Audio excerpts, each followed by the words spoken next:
Para entender la obra de Omar Rayo es necesario volver a sus orígenes, tanto en los viajes de su juventud como en la construcción de su identidad como creador y pensador.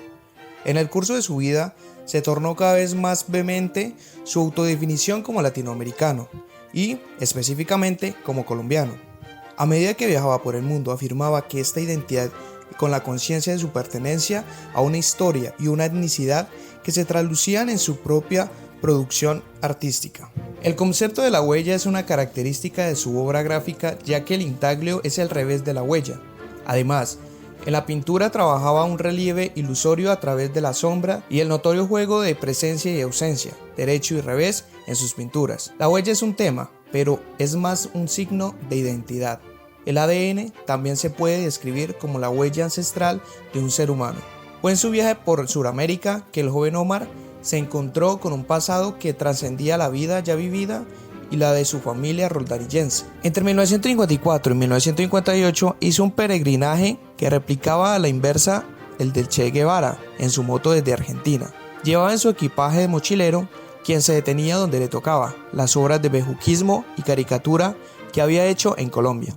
Hacia el mismo tiempo, nuevas obras que eran apuntes de un diario visual de su día a día. Lo que vio y retrató eran personajes, paisajes, símbolos y diseños en los templos y monumentos de las civilizaciones antiguas. Vio Machu Picchu, Sacsayhuamán, Cusco y también los tejidos y artefactos que hacían los descendientes de aquellas etnias que todavía persistían en Perú, Bolivia y Argentina. Dibujaba rostros, vestimentas, restos de antiguas moradas, símbolos y signos encontrados. Todo esto se le caló en la memoria junto a la visión geométrica evidente en los productos artísticos y artesanales de la cultura indígena en la que se encontraba. Este sincretismo estético se configuró en un estilo único. Del periodo de Vía Sur mostramos obras de medio mixto sobre el papel que refleja su contacto con las antiguas civilizaciones y su continua presencia en aquellos países.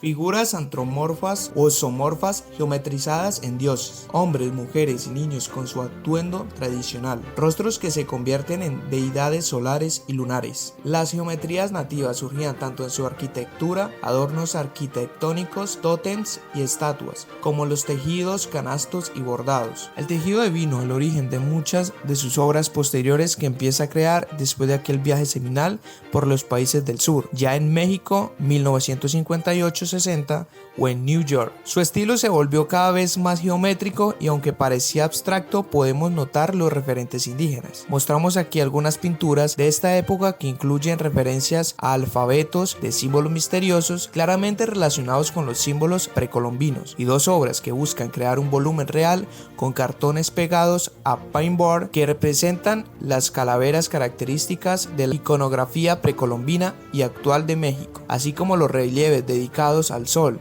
de México. Obras posteriores de Rayo refieren a Kukulcán, Quetzalcóatl y a los templos mayas visitados en los viajes posteriores a Guatemala, donde admiró a Tikal y los tejidos de las vendedoras de tela, de los que adquirió una colección de los tejidos y molas que quiso exponer en el Museo Rayo.